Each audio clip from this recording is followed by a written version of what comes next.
Hello, my friends. It's a great pleasure to have Renée Fleming join me, and she's the editor of this amazing book, Harnessing the Arts for Health and Wellness, Music and the Mind. And I don't think you need to be introduced to Renée Fleming, but here we go. She's one of the most highly acclaimed singers of our time, performing on the stages of the world's greatest opera houses and concert halls.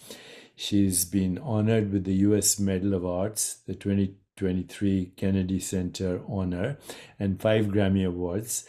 She has sung at momentous occasions, including the Nobel Peace Prize ceremony and the Super Bowl. She's a leading advocate for research on the intersection of arts and health, and she launched the first ongoing collaboration between the Kennedy Center for the Performing Arts and the U.S. National Institutes of Health. And she's been appointed a Goodwill Ambassador for Arts and Health by the WHO, and she has numerous other authors, including the Fulbright Lifetime Achievement Medal and many other medals. And I've been reading this book, and it's extraordinary because it brings together some of the most important voices in the field of music and the mind and healing, both mental healing and, of course, the direct impact of that in physical healing. So thank you for joining me. And it's a great privilege to have you, Renée. Thank you, Deepak. Thank you so much for that amazing introduction, too. And I'm so glad you mentioned that so many voices in the book. That's my favorite term. Yeah. And it's true. I really tried to kind of create a spectrum of the field as it is at this moment so people could kind of see what interests them. And it's not necessary to read the whole thing because it is an anthology. Yeah, but it's worth reading. It's an anthology. It's worth reading. And depending on your perspective, when I was an early resident in the VA hospital, long time ago, in the 70s, and we had a lot of Vietnam veterans there, but also some veterans from the Second World War in their older ages. And a number of them were suffering from Alzheimer's disease. And then one day, somebody decided, in one of the World War II veterans who was in the hospital, to play music of an era when he was young. And suddenly he started to wake up, and it was like, giving a plant water. His cognitive abilities improved. And then much later, we met Rudy Tanzi, with whom I've done work at Harvard. He's a neuroscientist. And he told me that actually the musical abilities or receptivity to music doesn't go with Alzheimer's. And in fact, you can help people with Alzheimer's with music. And then later, in my own work, we were looking at neuropeptides, and there's something in the brain called the opioid receptor. And if you give somebody Narcan is a drug that blocks opioids in the brain. You give it when somebody's been overdosed with, say, opium or narcotics, and they're in a coma, you give them Narcan. But if you give Narcan to somebody before they listen to music, they stop enjoying their favorite music, which suggests, and now it's documented, music has a profound effect on the neuropeptides of the brain, which are connected with immune system, endocrine system, perception, cognition. So your book arrived just in time for me, because this has been a very, very big area of interest to me. Yeah, and I think really it starts with evolution. So, and I kind of tried to order the chapters so people could kind of get a way in and understand why this works. And then the next thing is neuroanatomy, Dan Levitin's chapter, and also Nina Kraus writing about how we hear, hearing and sound. And then we go really onto the treatments, and Alzheimer's is, of course, growing in the country and in the world. People are afraid. And it is the last memory that leaves us, is this memory and connection to music. It's remarkable. It connects us to to ourselves later than anything else. How did this book, tell me the genesis of this book. Well, I had become fascinated with this work. I had my own issues with pain as a kind of a distraction, probably from performance pressure, because it would be something that would really and stage fright too, both at the same time. I would have pain in advance of an important performance, such that I thought I wouldn't be able to go on stage. And this went on for years, and it would lift magically when I went on. So that was a kind of suffering that was not pleasant. And I just noticed that people were studying music, that scientists were researching music. And I met Dr. Francis Collins at a party and said, why? And we started this collaboration in DC because I'm at the Kennedy Center as an advisor. And so I work with the NIH and also the NEA. And it's been a fruitful collaboration because I said, listen, I think the public would be as interested in this as I am. And then the anthology was another medium for bringing all of this information to the public. And it's an amazing anthology. I just want to also say that you have some amazing supporters here and fans, including me, but Sting Yay. and David Rubenstein and many others have said, sung praises of this book. And it is an extraordinary anthology.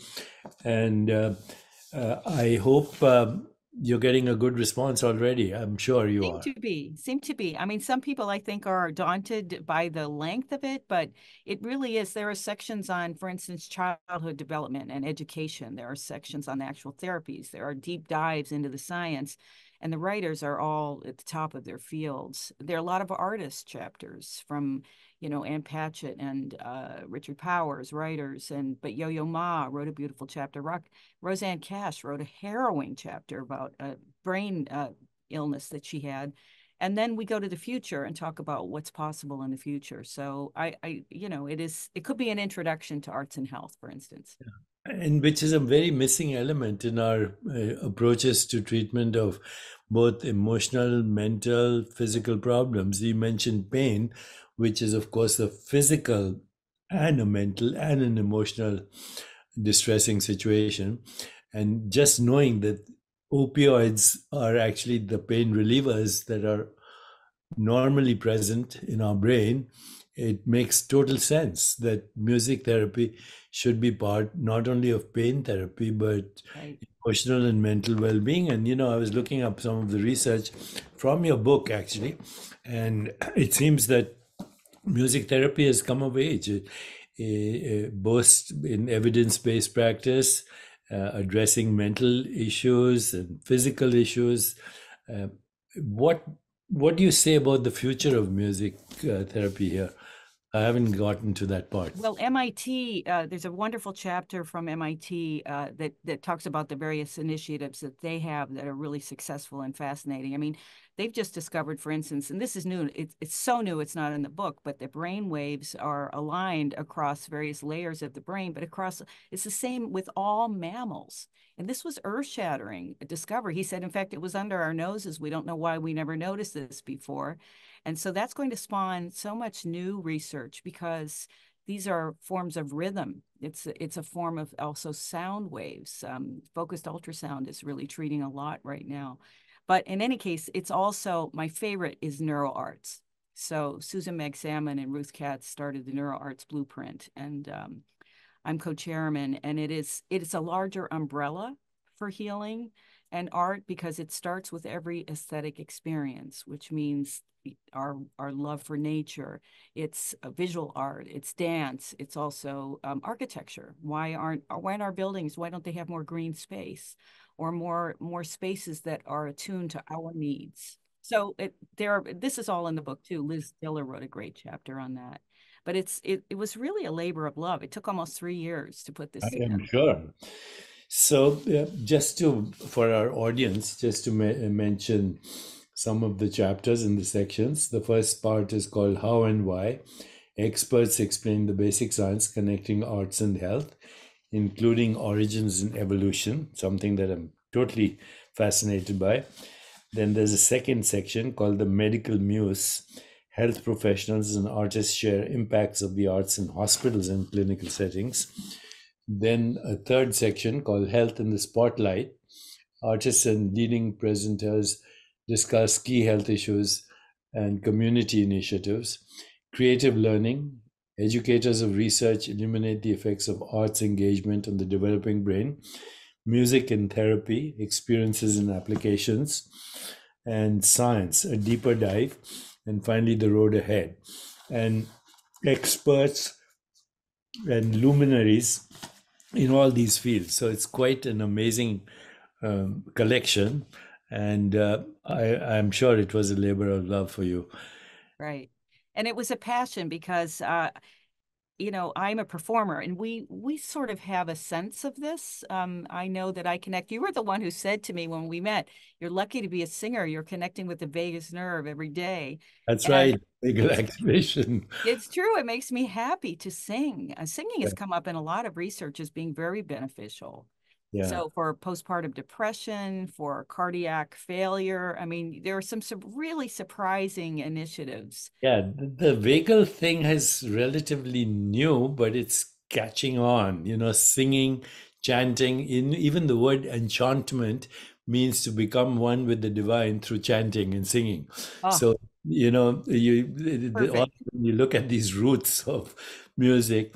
When I was growing up in India, by the way, I was exposed to Indian classical music. My mother used to play a sitar, Oh, and the way that, and then I became friends with George Harrison later. Then I became friends with, through him, Ravi Shankar.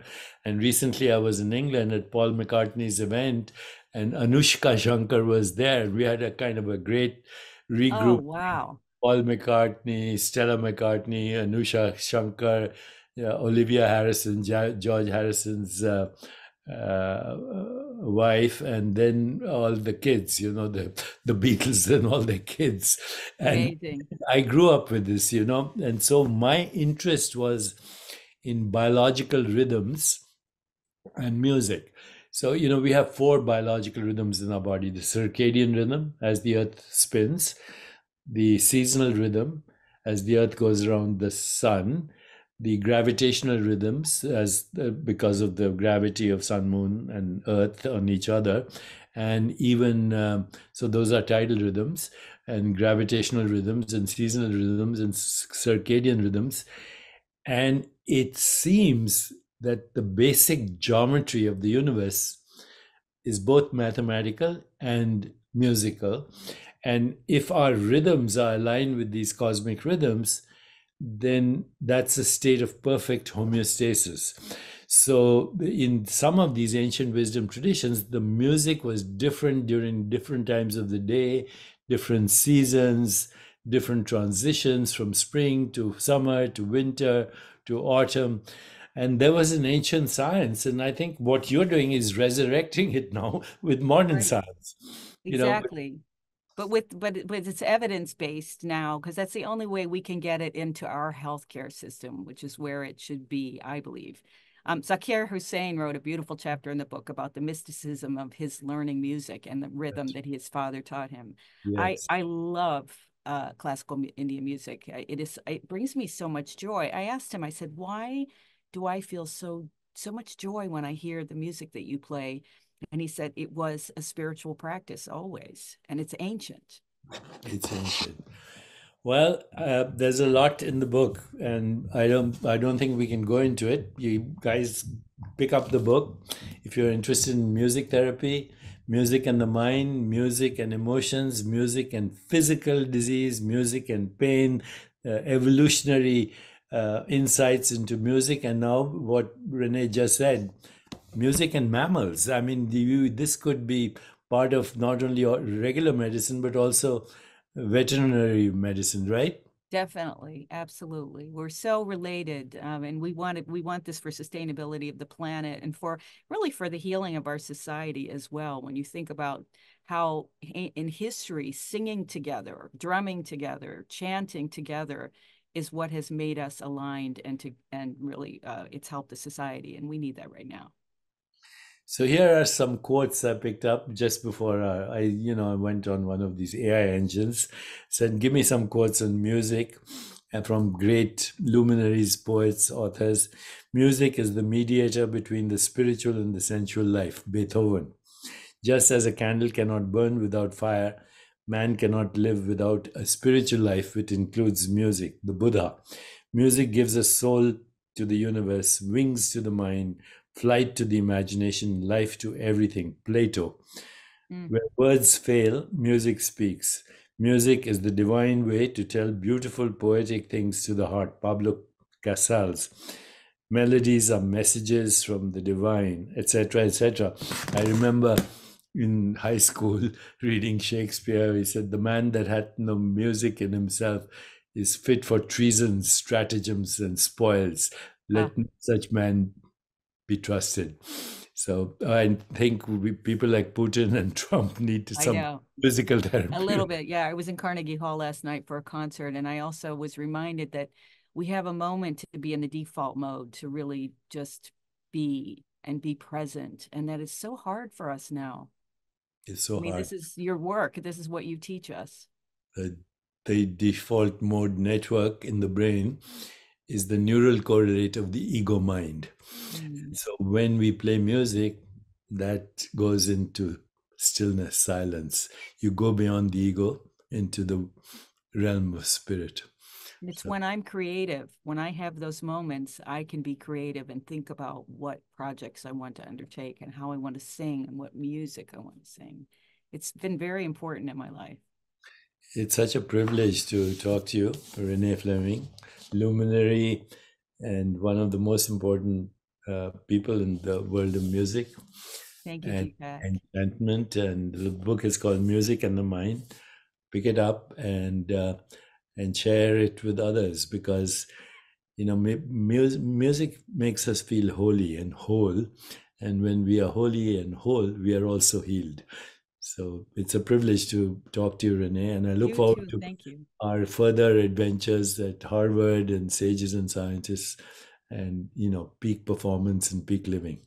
I'm so grateful that you picked up the book. Thanks so much, Deepak. Thank you. Thank you. All right. Thank Take you. care.